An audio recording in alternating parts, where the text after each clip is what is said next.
Curry had 29 points while Jonathan Kuminga scored 20, and the Warriors ran away from Milwaukee for a 125-90 win. That is the Bucks' first loss since the All-Star break. Now, elsewhere in the West, the Kings took down the Lakers 130-120.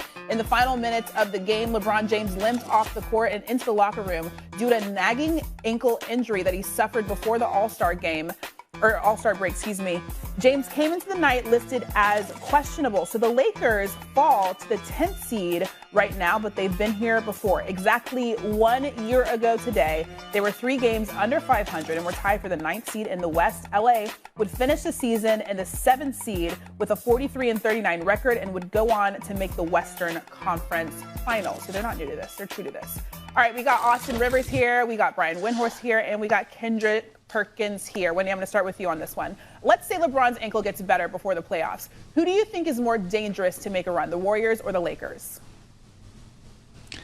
I think the Warriors have more upside because when you just showed that record from the Lakers year over year, they were comparable but not the same because that Lakers team had massively upgraded its roster at the trade deadline and were not playing like a team that was under 500 at this point last year. That's the way I feel about the Warriors now. Their record is what it is. It's only like a game or two better than the Lakers at this point.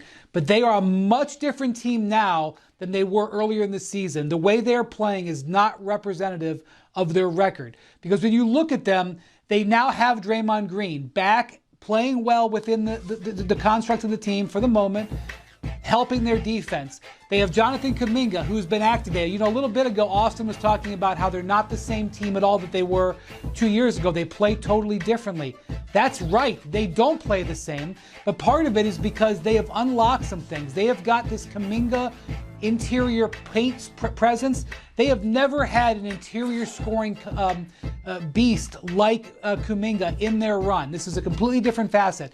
They have Jackson Trace Davis, who was awesome. He blocked Giannis 3 times in 1 quarter last night. Now, maybe Giannis is still feeling some of that knee tendonitis, but still, he is a player that they can play that they didn't know they were going to be able to use at the start of the season. Brandon Pajemski has become a real quality member of their starting lineup. Mike Dunleavy in his first year as GM has smashed those first 2 draft picks. They are playing with a different system. They are excelling. They have a more favorable schedule down the stretch. I do think they've got a shot to get inside that top 6. There's a lot more going for them than for the Lakers. But I will say this is my one asterisk, and Perk can attack me on this, and because I'm going to use the word maybe. So much of the Western Conference is matchup dependent. So much of it is how does your size go against the other team's size? And the Warriors play small. There are certain matchups that if they get into, I'm not going to like how it lines up, and I would like the Lakers better. In a Lakers-Warriors 1-game situation where they would both be playing in the play-in to make the playoffs, I might favor the Lakers in that. So a lot of it is going to be matchup dependent. It's not a simple A or B situation. Well, I think it's night and day. It's Golden State over the Lakers right now, any day of the week. And here's why. Okay, number one, Steph is playing like a top 5 player in the NBA right now. He's one of the scariest dudes to play against. Number 2, we talk about the mixture, right? The combination of you with old. Like some would say that Golden State don't have great depth on the bench, but what I've been seeing from, Chris Paul, Jackson Davis, what they've been providing Clay off the bench, they have been rolling. And you still got Kevon Looney coming in and providing his spot. What I'm looking at when I look at the Warriors, I'm looking at a team that is bought all the way in, right? A team now that has finally got over that hump. That's saying, you know what, we're taking ourselves out of the equation and losing ourselves within the team. When I look at the Lakers, I see a dysfunctional organization right now. We don't know if Darvin Ham is going to play D-Lo in the 4th quarter. We don't know what type of minutes he's going to get. He may go to IG and post something about deloading and all things to that nature. We could tell in Braun body language how frustrated he is at points of time. Like at this point of the season, where the Lakers are, the playoffs have started already for them. And you should be already The energy on the bench when you're not on the floor should be there. The energy on the floor should be great, like all across the board. So right now, it's not even close the way that the Warriors are playing. And I'm with you on this, Wendy. Draymond Green, who is the heart and soul of this team, with him coming back, has completely changed the whole landscape of how I view this team right now. I don't think you guys, neither of you had bad takes. You know, the Warriors are definitely tapping into something different right now and playing their best basketball of the season. But in terms of it being night and day better than the Lakers, I'm not going to go that far. At the end of the day, to Wendy's point, if the Lakers played the Warriors in a sudden death matchup, I'm going with the Lakers still. I'm going with AD and LeBron James. I'm not counting them out. I know LeBron's dealing with the ankle issues. I know he's dealing with, some injuries right now. I know that we've seen inconsistency in lineups and some of their role play. But we were talking about this whole season, the Lakers having an upgrade in roster.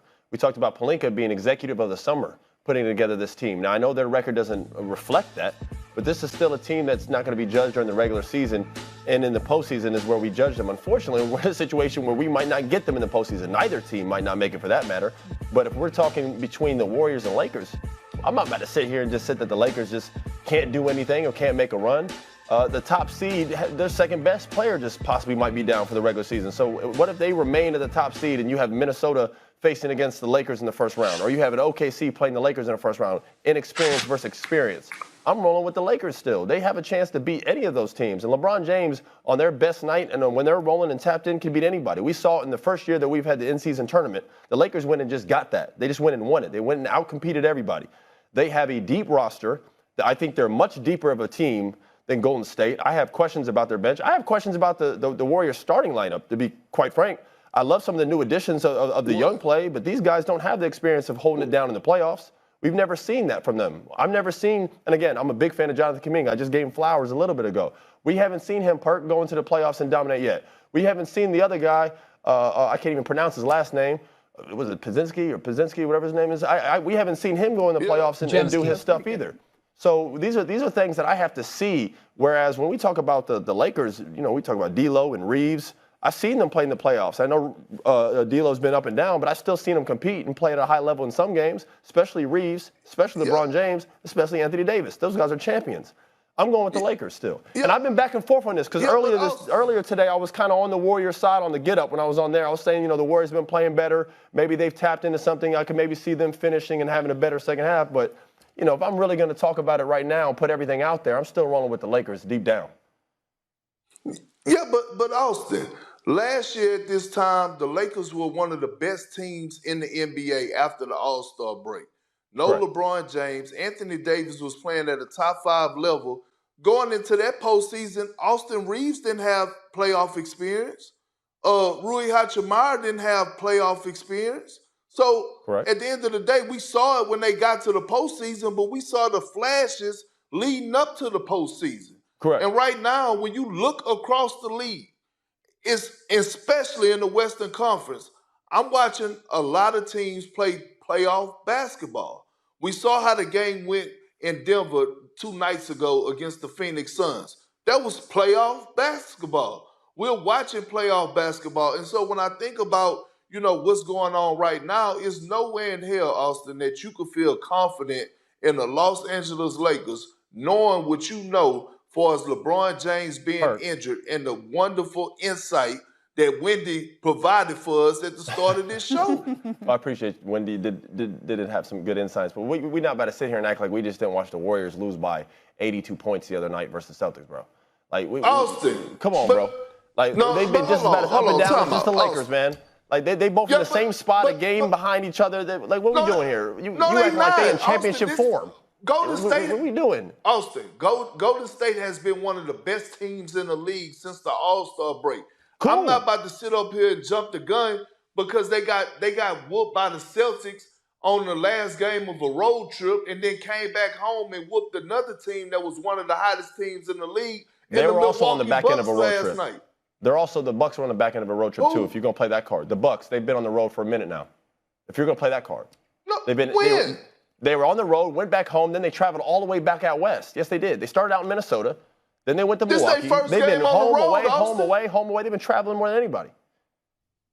This their first game back at home. I mean, back on the road. Last night was their first game on the road. Was on the road. Their first game after All-Star break was on the road. I will just say that I think LeBron is the best, arguably the best underdog performer in the NBA playoff history. That's all I'm saying. If you look at the number of series where he has not had home court advantage, and he has been able to do it, he's also been one of the best single game elimination players where it's winner take all. His track record in game sevens and in the play-in tournament is sterling. And so everything you're saying, Perk, is right. I'm on your side. I think the answer to this question is the Warriors. That's the responsible answer. But because of LeBron's history, I wouldn't count him out. And I remember feeling a certain way a year ago talking about the Lakers on this show when they were in 9th place every single day. But I did feel like they had an opportunity, and they ended up making a run. And I would feel like it would be derelict in my duty as a league reporter if I didn't say the same thing about him now, even if everything you're saying is right. Yeah, but the truth is, I'm tired of talking about both of these damn teams. I'm sick of this. Neither of these teams do I have contending at a high level. Take some medicine and get ready for it. Because look, here's the thing, right? I could understand the world probably being tired of everybody talking about the Golden State Warriors and the Los Angeles Lakers. But the fact of the matter is that we have to cherish these moments. And when I say 100%. These moments, meaning these people, we have to cherish these moments of Steph Curry, an all-time great, in my top 5. We have to cherish these moments in LeBron James and cover them as much as we possibly can. Because when they're gone, they're gone. We can't cover them no more. I hear you. We also got to embrace the new people, too. All right, we'll talk about sleeper teams, actually, for you, Austin, later in the show. How about that? That's fine. Thank you. All right.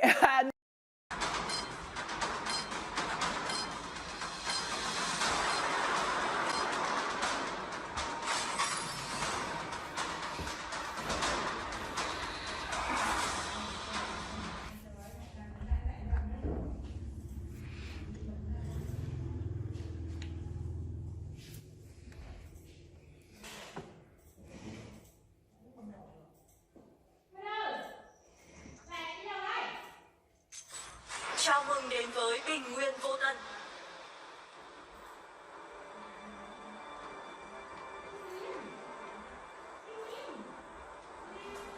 Cả đội xông lên.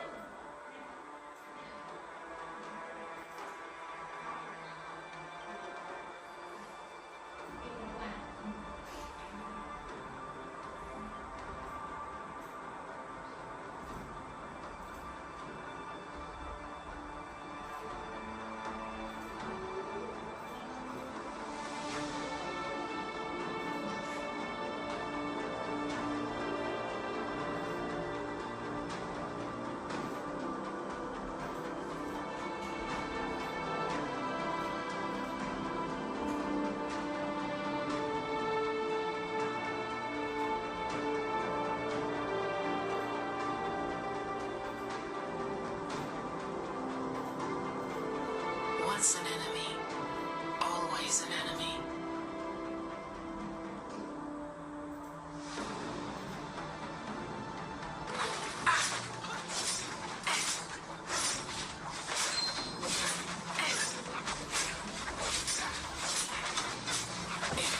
First blood! This is for crossing the resistance.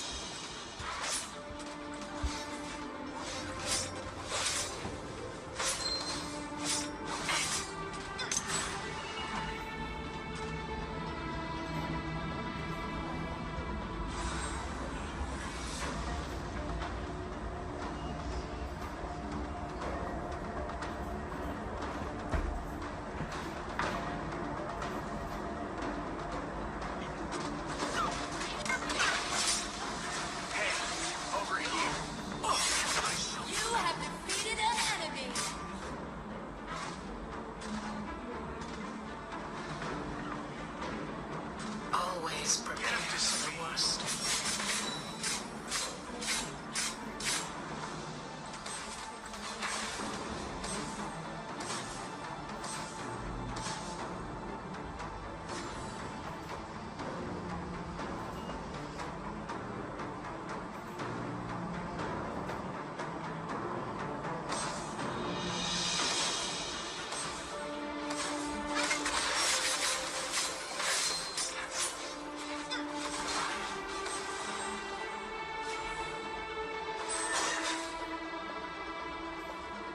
Once an enemy, always an enemy.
Trust is a luxury we can't afford.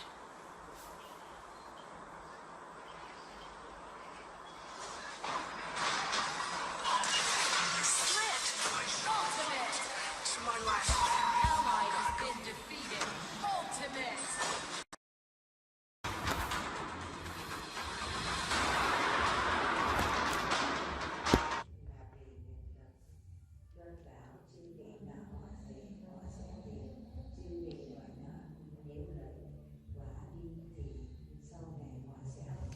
Chào mừng đến với bình nguyên vô tận.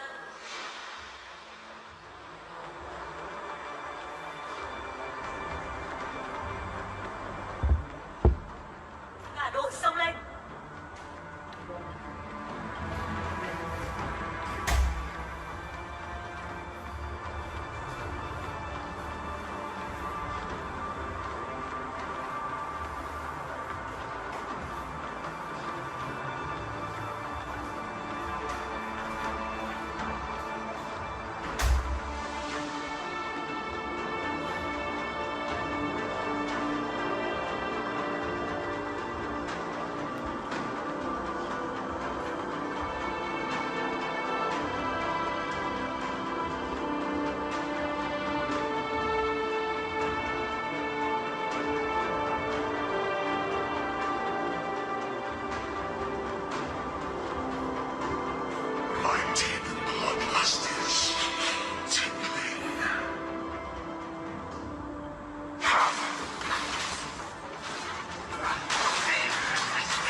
Our base is under attack.